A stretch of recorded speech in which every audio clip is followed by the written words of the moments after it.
You wouldn't think a simple job at a butcher shop would land me in the middle of a vegan crusade, but that's exactly what happened when a woman named Karen walked through the door and demands I get fired. "'Cause I'm a butcher," calls PETA on me. Here's how it all went down. Before I delve into the story, let me tell you a bit more about myself. I grew up in a small town in the Midwest, the son of a butcher. My father taught me everything I know about the trade, from choosing the right cuts to respecting the animals we use. But more than that, he taught me the importance of community and understanding the role we play in it. I took over his shop after he retired, carrying on the tradition and the values he instilled in me. I'm not just a butcher. I'm a part of the fabric that binds our town together. I've always prided myself on being a patient person, but that was before I met Karen. It was a typical Tuesday morning at the butcher shop where I've worked for the past 5 years. The bell above the door jingled, signaling the entrance of a customer. That's when Karen made her unforgettable entrance. "You're killing pigs!" she bellowed, her voice ricocheting off the walls, causing every head in the shop to turn. I blinked, taken aback. "That's my job?" I responded, trying to keep my tone even. I've dealt with all sorts of customers in my time, but Karen was a force of nature I hadn't encountered before. She was dressed in a vibrant tie-dye shirt that screamed, "I'm here to make a statement," and her eyes were ablaze with a fervor that could light up the darkest room. "How can you live with yourself knowing you're contributing to the slaughter of innocent animals?" she demanded, her voice dripping with disdain.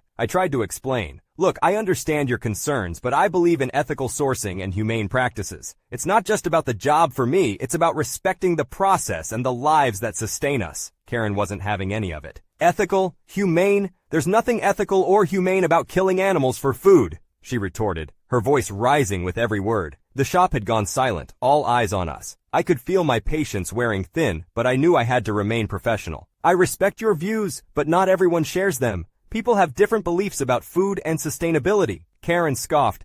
"Beliefs? You mean excuses to continue barbaric traditions? I'll have you know I'm calling PETA on you. I'll make sure everyone knows what you're doing here." The threat hung in the air like a bad smell. I sighed, realizing this was not a battle I could win with reason. "You're entitled to your opinion and actions, Karen, but I'm just doing my job, providing for my community." For weeks after, Karen waged a one-woman war against me and the shop. She posted online, picketed on the sidewalk, and yes, she did call PETA. My boss was supportive, understanding the situation for what it was, an unfortunate clash of values. But Karen's persistence was something else. She was on a mission, and I was the villain in her story. The climax of Karen's campaign came on a day I'll never forget. She organized a protest outside the shop, complete with signs, chants, and a small but vocal group of supporters. "Justice for pigs!" they cried, their voices a unified front against my supposed villainy. I watched from inside, a mixture of frustration and disbelief churning in my stomach. That's when Karen spotted me, her eyes locking onto mine with an intensity that sent shivers down my spine. She marched into the shop, her followers trailing behind like a scene from a bizarre parade. "This is your last chance! Quit your job or face the consequences," Karen threatened, her voice a mix of anger and triumph. I stood my ground, though every fiber of my being wanted to retreat. "Karen, this is my livelihood. I won't quit because you don't agree with it. I'm sorry you feel this way, but this is where I draw the line." The fallout was immediate and ugly. Karen's campaign escalated, but so did the support from our regular customers and the community. It turned out, for every Karen, there were dozens of people who appreciated the shop's role in their lives. In the end, Karen's efforts to get me fired failed. The shop endured, and so did I. But the experience left a bitter taste in my mouth, not because of the protest or the threats, but because of the realization that some people, like Karen, would go to great lengths to impose their beliefs on others, regardless of the consequences. The story of Vegan Karen and the butcher became a local legend of sorts, a cautionary tale about the dangers of self-righteousness and intolerance. As for me, I learned a valuable lesson in patience and the importance of standing up for what I believe in, even in the face of unwavering opposition. Karen eventually moved on to other causes, other battles to fight, but her legacy lingered in the shop like a shadow, a reminder of the day tolerance and understanding were put to the test by a woman who believed she was fighting for justice, but in reality, was only sowing division and discord. And so, life at the butcher shop went back to normal, or as normal as it could be after being targeted by a vegan crusader. I continued my work, more committed than ever to ethical practices and respectful dialogue, even when faced with the most stubborn and annoying of Karens. Just goes to show how different perspectives can lead to some intense situations. Stay strong, all you butchers out there. Don't let the Karens get you down. Keep doing you.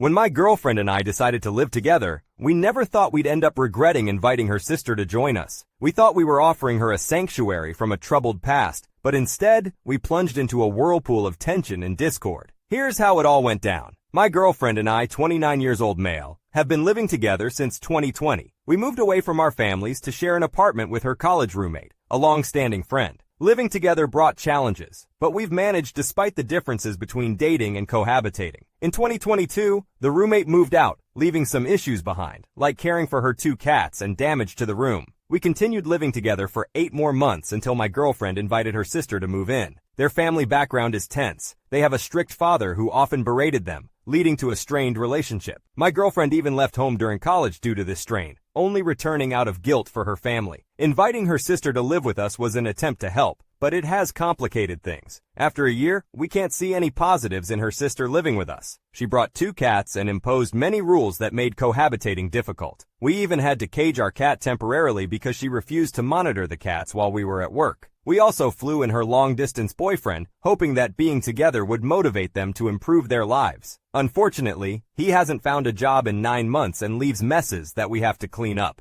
She also makes snide comments when we do something she considers wrong. Now, we face a situation similar to their past. My girlfriend has to keep her door closed to avoid confrontations. Her sister drinks and smokes and berates her. I've suggested moving to another apartment, which wouldn't impact our finances significantly, but it would mean a lost bedroom. The problem is, if we move, her sister has nowhere to go. We've discussed this before, and while she promised to change, she expects us to do the same. I'm unsure of the right solution. I post here in /family because I plan on proposing to my girlfriend and joining her family, having known her for 15 years now. Are we wrong to seek our own peace, even if it means her sister might have no place to live, or should we try harder to make this situation work? My girlfriend is incredibly strong. I recall an incident when she was involved in a carjacking. It took her several months to finally become vulnerable and cry about it. Seeing the frequency of her tears over the past year has been painful, as it is more than I have ever witnessed in all our time together. She became emotional when I read this comment aloud, but in a positive way. She was afraid that we would struggle to find peace living alone. With regards to inviting the boyfriend, 27 years old, we have been friends with him for several years, even before he began dating my girlfriend's sister. My girlfriend, her sister's boyfriend, and I hatched a plan for him to move here, find work, and then all 4 of us could contribute to affording a larger house to live in together. Yes, we were naive. I would feel more comfortable about us moving out if he had a job, because he has been here for 9 months but has not found work yet. Our plan is to enjoy the holidays, visit my family, and then once the new year passes, we will break the news to them. This gives them 5 months before the lease ends. During this time, we can also see what her boyfriend decides to do, whether he wants to fly back or stay here, and actually work things out. The situation is stressful because we are both anxious about the long 5 months ahead, as her sister's reaction will determine how we live for the remaining time here. The feedback I received from my post was unanimous in saying we just need to tell them and leave. Most were kind, some even called us cowards, but I can't blame them. Well, good news for anyone who saw the original post and for the people just joining in, but we did tell them at the beginning of January. We were extremely anxious about it, but when we talked about it, we felt a huge relief. Of course, her sister cried about it, saying a lot of things to try to convince us to stay, and we firmly just said we wanted to leave. We did not say it was because of her. We simply said we wanted to be on our own since for the last 5 years living out on our own. It was never just the 2 of us, since we had a roommate for the first 3 years and now her sister. She admitted defeat and said she was fine with it, and now we're moving out in May once our lease ends.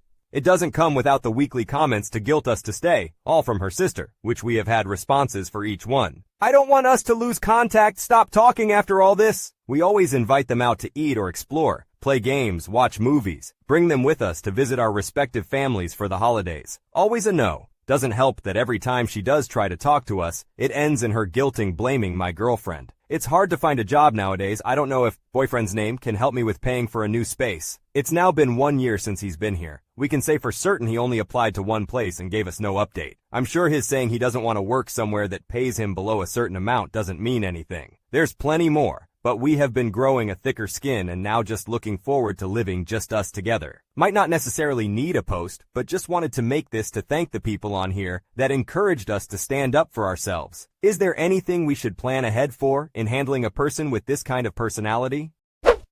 Reflecting on this story, it's clear that setting boundaries and prioritizing personal well-being are crucial in any living situation. It's a complicated scenario, given the familial ties and emotional dynamics involved. However, the decision to move out seems like a step in the right direction for the couple. They've shown commendable patience and resilience, handling the situation with maturity. It's a stark reminder that helping others should not come at the expense of one's peace and happiness.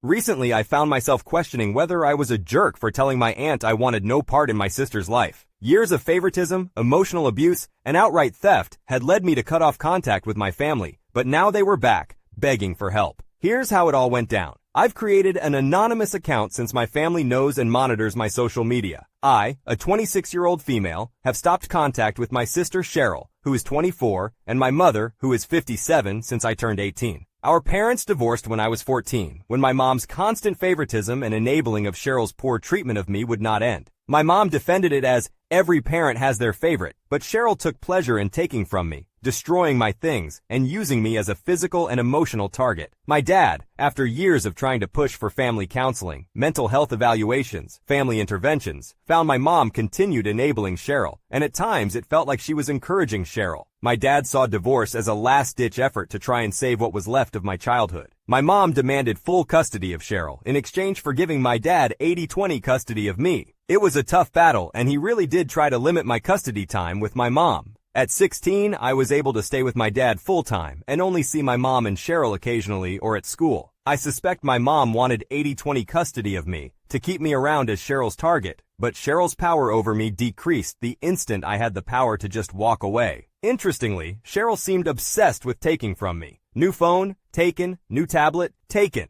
Once we were both in high school, and I lived with Dad full-time, she couldn't blatantly steal from me anymore, but she didn't stop trying. I had one boyfriend in high school whom she tried to seduce but failed. He told me immediately and was uncomfortable about it. When I went to college, she cyber-stalked me and found out if I was dating anyone. I had 2 boyfriends in college, and she tried the same thing. Both times they told me about Cheryl's attempts and rejected her. This part might need explanation. Cheryl is conventionally attractive, like from across the room, but since she was a teenager, she has a hygiene issue. She showers once every 2 weeks and uses a combination of scented hand lotion and perfume that combines with her body odor into a new super stench instead of covering up. My last college boyfriend remarked that when she put her hand on his shoulder, he was immediately grossed out by her nails. When I was in college, Cheryl also attempted to get a credit card in my name, but I had a lock on my credit, courtesy of my father who feared my mom would try this first. So, needless to say, I'm not impressed with my sister or my mom. Last night, I received an unexpected call from my Aunt Janice, my mom's sister, whom I haven't spoken to in nearly a decade. She inquired if I had heard any news, which confused me as I hadn't. She quickly disclosed that my mom had kicked out Cheryl and needed a place to stay. I immediately declined. Janice persisted, asking me to let Cheryl stay at my place for a few days until my mom calmed down. I reminded Janice that I haven't connected with Cheryl, my mom, or her in years, and they were essentially strangers to me. Despite my past negative experiences with them, Janice kept insisting that family helps family, and assured me it would be fine for just a few days. Eventually, I blocked the number. However, I later received calls from confused cousins who seemed to believe that I had recently severed ties with my sister and mom, despite this happening almost a decade ago. The cousins, from my mom's side, rarely talked to me, so they were just as confused as I was and wanted clarification. I'm debating on telling them the details, but I'm thinking of just telling them it's not their business. But I can't help but think I should have handled the call with my aunt better. Am I the jerk for how I told my aunt that I want nothing to do with my mom and sister? I spoke with 2 of my cousins over the phone, explaining my decision to limit contact with my mother and sister since I turned 18. I did see them a few times, but we never interacted directly. I shared a brief summary of the events that led to my decision to distance myself. One cousin responded with figures, and the other said, "Makes sense." My aunt messaged me on Facebook saying, I had no idea it was that bad, although she did, and promised not to bother me about it anymore. My Friday started well until noon when my husband and I, who both work from home, were surprised by the doorbell. Our Ring camera showed my sister Cheryl at the door with 2 suitcases. I opened the front door but kept the screen door locked. My sister's hygiene still seemed to be a problem, given the odor. Cheryl greeted me cheerfully, as if ignoring our troubled past. When I asked why she was there, she said she had an argument with our mother and asked to stay with us. I firmly declined, which led to her bursting into tears. She then claimed that she had been having an affair with my husband for the past 6 months and felt compelled to confess because blood sticks with blood. My husband appeared at that moment and asked, Say what? Cheryl looked confused and asked who the man behind me was. I almost laughed when I realized my husband's recent beard growth had altered his appearance significantly since the last time Cheryl saw his clean-shaven pictures on social media. I declared, "That's my husband." She attempted to recover, but it was pitiful. I simply said, "Goodbye, Cheryl," and closed the door. After 10 minutes of her persistently buzzing the bell, knocking, and pleading, she finally left. I contacted both cousins to understand what was happening and why my mother had ejected Cheryl, her favorite child. One cousin had minimal information, while the other was familiar with the details. Following my parents' divorce, my mother quickly introduced a man I refer to as Scumbag Tom. His sudden appearance coinciding with the start of the divorce seemed suspicious. He was always an odd character that I didn't enjoy being around. I questioned my father about whether he thought my mother had been unfaithful with Tom, but he dismissed Tom as a minor concern and low priority during the divorce. In summary, Cheryl had an affair with Tom. When my mother discovered this, she expelled Cheryl, while Tom remained, insisting he had been duped by Cheryl. Cheryl was maintaining her classic behavior, and my mother discovered the one act she could not overlook from Cheryl. I'm relieved I removed these individuals from my life. This situation is strange and developing. The last 12 hours have been quite a roller coaster. I had a conversation with my dad today about what Cheryl had done. My dad's reaction was a mix of laughter, crying, and disbelief. He shared the family secret with me, which I initially thought was a health issue. During my parents' divorce, my mom was extremely vindictive. She attempted to gain full custody of me by claiming that my dad wasn't my biological father. She even brought another man into the picture to strengthen her claim. However, paternity tests proved that I was my dad's child, but Cheryl wasn't. Cheryl's DNA matched the man my mom introduced, Scumbag Tom. This revelation had my dad vacillating between laughter and tears. The room fell into silence after he shared this. I asked if Scumbag Tom knew about this, to which my dad nodded. When I asked about his feelings towards Cheryl, he responded, "You can't just stop being a parent, regardless of how the child turns out." Around noon, I received a call from Cheryl, who was once again pleading for help. I told her about Scumbag Tom. She was silent, then begged me to say it wasn't true. I ended the call. I informed my dad and husband about the conversation, which had my dad laughing and crying yet again. My husband recommended informing my aunt about what I had told Cheryl, in case Cheryl became unstable. I felt guilty about revealing this to Cheryl just to hurt her. The satisfaction of revenge doesn't last long. I decided to share this on my profile, unsure of where else it would fit. Heeding advice, I spoke with my two cousins to clarify the family narrative. According to them, my dad had been labeled a lowlife and a cheater, while I was portrayed as a druggie with a string of boyfriends. My cousins were initially led to believe these untruths, but our conversation changed their perspective. Cheryl had a confrontation with my mom and Scumbag Tom last night, which resulted in the cops being called. As their legal addresses are listed as my mom's house, the cops couldn't kick them out. I've started sending calls from unknown numbers directly to voicemail. I received 3 such calls last night, 2 from my mom and 1 from Scumbag Tom. I'm now planning to get legal orders in place with the available evidence, including the Ring doorbell footage, the previous credit card case, the voicemails, the texts, and information from my cousins. This entire situation is a mess. In my profile, I clarified the misconceptions my cousins had about me, which were due to stories my mother and sister created. These stories claimed I was irresponsible and unstable. When my sister was kicked out and my aunt suggested she stay with me, my cousins were confused. My aunt then fabricated a story that I had turned my life around in 6 months. My cousins were initially skeptical, but distanced themselves based on the assumption that if my mother and sister were problematic, I must be even worse. However, this misunderstanding has been cleared up.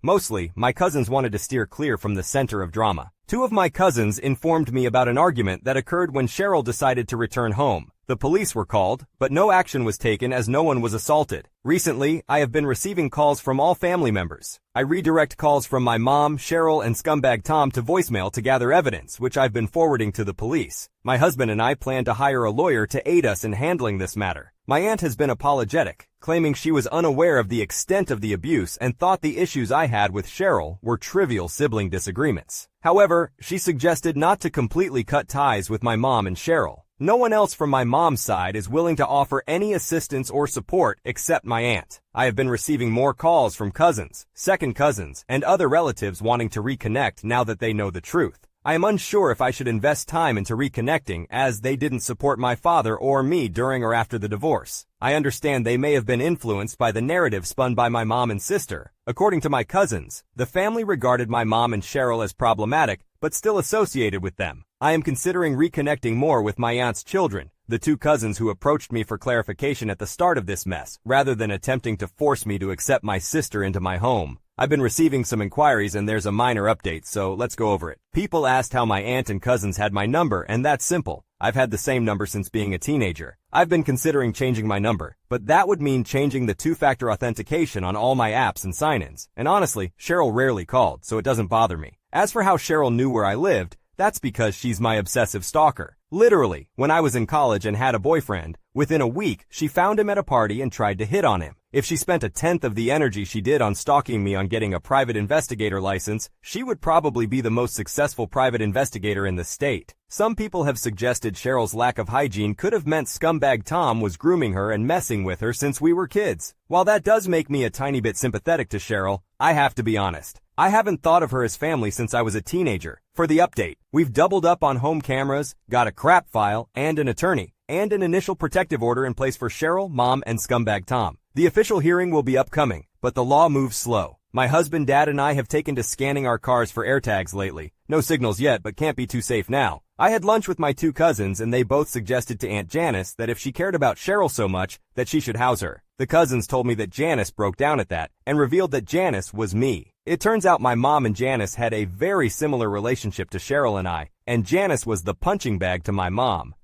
Janice got so used to rolling over and taking it that she was confused that I refused to. My refusal to take the role she had broke her, and she felt even more steadfast that she had to have me submit like she did, as a weird, twisted way to prove that she wasn't wrong submitting all those years. Janice has booked a session with a family therapist because she said saying that out loud made her feel psychotic. My two cousins said that other than my mom, Janice was an exemplary mother, so I somewhat believe in Janice's trauma. I do feel bad for her. Maybe she will get through this. I hope she does. My cousins understand that we can't have a close cousin relationship because we weren't raised that way, but we will see if we can be friends at the very least. This is an incredibly difficult and complex situation. OP has demonstrated extraordinary strength in distancing herself from a toxic family environment. Despite the pressure from relatives to reconnect, she has prioritized her well-being, which is commendable. It's a potent reminder that one can choose their own path, even when it means parting ways with biological family. This story also highlights the importance of setting personal boundaries and the possible repercussions of neglecting them. Lastly, it's a startling revelation of how family narratives can be manipulated and the devastating effects it can have on relationships. For the past decade, I've faced a moral dilemma, one that may label me as the family pariah. It all started with a single birthday party, a seemingly innocent event that turned into an annual reminder of why I stopped inviting my husband's family to any gatherings. Am I really a jerk for doing this? Here's how it all went down. Apologies, as English is not my first language, so there may be some mistakes. My eldest daughter will be 11 this year. When she turned 1, I invited all my husband's family to her birthday party in a nice restaurant. We all live in the same city. They all said that they would come. I made a reservation, pre-ordered food, and paid for everything. There should have been 15 people coming. A week before the dinner, my mother-in-law reached out to me and told me that no one would come. Everyone was busy and there was Easter coming. I didn't make a big deal out of it. Just called my friends, told them that as friends they needed to help me out in this tough situation, come and eat all the food. We had an amazing time. On the day of the party, my mother-in-law called and asked if she could come to our house for a visit. I answered that we were busy with the birthday dinner that day, but she was welcome to visit any other day. She asked, "What dinner?" I answered, "The one I prepaid, but now with people who were not so busy preparing for Easter." She didn't answer anything to that, so I moved to another topic after the pause. Again, didn't make a big deal out of it. Since then, I never invited my husband's family to any gathering I hosted. If someone just wants to visit, I'm always welcoming and polite, but no family parties. My mother-in-law finally snapped after the new year. She told me that it's been 10 years and I need to stop ignoring family. I told her that I was ignoring no one. I literally talked to her sister and niece last week. It's just I'm not going to waste money on people who might or might not come ever again. Am I the jerk? If they apologized, I'd start inviting them, but it didn't come to their mind. And I'm not going to teach a bunch of adults manners and when an apology is expected. I have 2 kids to teach and that's more than enough, but it's been 10 years. A little too long to hold on to such a small thing. Update. Sorry, forgot to mention the food payment wasn't refundable. Update 2. Hey everyone, I'm really thankful to everyone who put their time and effort in commenting. I read everything, and though I'm thankful for the support the majority of people have given me, I kind of agree with the people who think I'm the jerk as well. I mean, at this point, it's just a very silly situation. We have a baptism next month, and not inviting people would cause more drama, which I would hate. It's just not worth it. 2 weeks back, I posted about my mother-in-law being upset that I never invite her side of the family to events. It all started 10 years ago when I invited them to my daughter's first birthday, and they all canceled after I'd already paid for the restaurant and food. I got lots of support here, but also agreed with the folks who said it was time to patch things up for the sake of my kids and have a big family gathering. So, I decided to invite them to my youngest daughter's christening. It happened yesterday, and here's how it went if anyone's curious. This time, I called everyone individually, apologized for the short notice, 10 days, invited them with all the details, and even texted the time and place. Most people were excited and accepted, and those who couldn't make it had legit reasons. We planned to meet at the church and then go to a nearby barbecue restaurant to celebrate. I reserved the place and ordered enough barbecue for 25 people. At the church, everyone was there, but I was surprised to be greeted by 2 women I had never seen before. I assumed they were church volunteers. In my country, it's a usual thing. They help out with candles and provide guidance if needed. I didn't give it much thought, as there were a lot of people, and I needed to be focused on a lot of staff. But these women stuck close to the family during the ceremony, which, again, was surprising, but not much. Fast forward to the restaurant, and my mother-in-law is fussing if we have enough seats, plates, and food for everyone. I wondered, why wouldn't we have? Looked around and saw those 2 ladies making themselves comfortable. I talked to my husband about it, and he didn't know them either. My mother-in-law overheard, and it turns out they were my mother-in-law's brother's nieces from his wife's side from another city, who were staying with him for a week, and they were invited by my mother-in-law yesterday because all family is invited. She didn't bother giving us a heads up because it was late in the evening and she didn't want to disturb us. I didn't say anything to the uninvited guests because they genuinely thought they were invited and it wasn't their fault. But am I the jerk for telling my mother-in-law, her brother and his wife, exactly what I think about the situation in a direct way, and ruining such a nice event for them? This is a complex situation that has spanned for over a decade. It highlights the importance of communication and respect within family relationships. While the initial incident was understandably hurtful, the ongoing lack of communication seems to have exacerbated the situation. The recent event with unexpected guests further underscores the need for clear and respectful communication within the family. Ultimately, this situation serves as a reminder that it's never too late to work on improving relationships, even if it requires difficult conversations. When my boyfriend of 1 year decided to move in with his female best friend, a knot of unease twisted in my stomach. The closeness between them had always been a point of contention, but their decision to live together ramped my discomfort up to unbearable levels. As I found myself caught in a whirlwind of jealousy, betrayal, and heartbreak, I knew I had to confront it head on. Here's how it all went down. My boyfriend and I have been together for just under a year. When we first started dating, he told me about Faith, one of his best friends. They have known one another since childhood and are extremely close. I did not have a problem with this at first because Faith had a boyfriend, and she acted towards my boyfriend in the same way she acted towards another close male friend. So I thought it is just how she is. Just before Christmas, Faith and her boyfriend broke up. I never got the details, only that it was a really bad breakup. They were living together, and Faith needed a place to stay, so my boyfriend offered his couch. This is where I started getting uncomfortable. I told him I did not like some girl staying at his place like this, and he told me it is temporary, and she is his best friend and I do not get a say in who he lends his couch out to. We argued,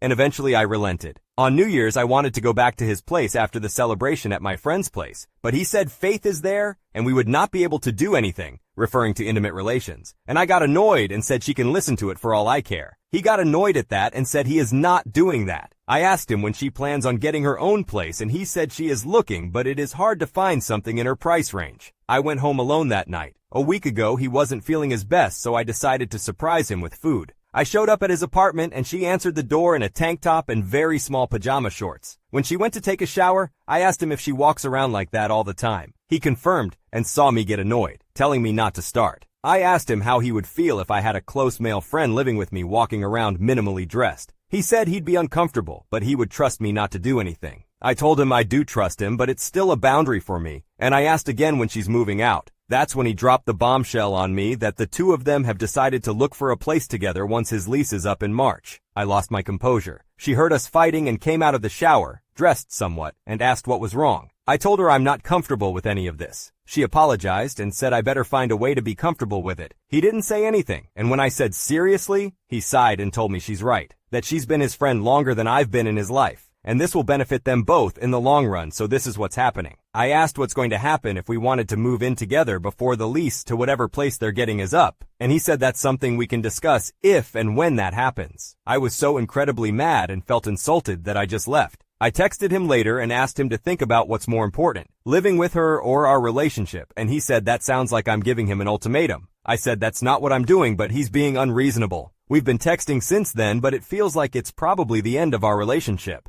I've expressed my discomfort about everything, including how close they are to my best friend. She said there's nothing I can do and I'll lose 100% of the time, which kind of upset me because if he saw a future with me at all, then shouldn't he want to fight for us and make me feel comfortable in the relationship? As for an update, I texted him on Thursday, sometime after I made the post, that I wanted to come pick up the things I have at his place on Friday after work. All he replied with was, sure. Last night after work, I went to his place, and when I got there, I texted him that I was in the parking lot and told him to bring my stuff down. I really didn't want to deal with Faith at all. He eventually came downstairs with a box of my stuff. I went there with every intention of just getting my things and walking away, not saying anything, but I don't know. It was like word vomit. I couldn't stop myself, and I asked him how long they've been sleeping together. He kind of laughed and said, it really doesn't matter now, does it? And I said it kind of does if he's been sleeping with both of us at the same time. He said the night I stormed out of his place when he was sick was the first time they slept together since we've been together. I didn't ask if they've slept together before me. I feel like the way he worded his answer confirmed they have a history of hooking up, but maybe I'm reading into it. The last thing I said to him was that he needs to figure his stuff out because no woman is going to play second to her forever. I got in my car and left without letting him respond or looking for a reaction. It didn't feel great to know that he cheated on me, even though I kind of expected it, to be honest. I think I'm somewhere between anger and indifference right now. I've deleted and blocked both of them on literally everything. I just want to move on from all this. I know some of you are going to say it's a lesson to be learned, but all I learned from this is to make sure the next guy has no past relationship with any female friends before it becomes a relationship, because forget that. This story illustrates the complexity and challenges that can arise in relationships due to unaddressed insecurities and lack of communication. It's a poignant reminder that trust is vital in any relationship, and that clear, open, and respectful communication about boundaries and comfort levels is crucial. It also reveals the importance of prioritizing a partner's feelings and the potential consequences when this doesn't happen. If you enjoyed today's stories, check out the other videos on your screen now. Submit your own stories at you'rethejerk.com. Subscribe now, or you're definitely the jerk.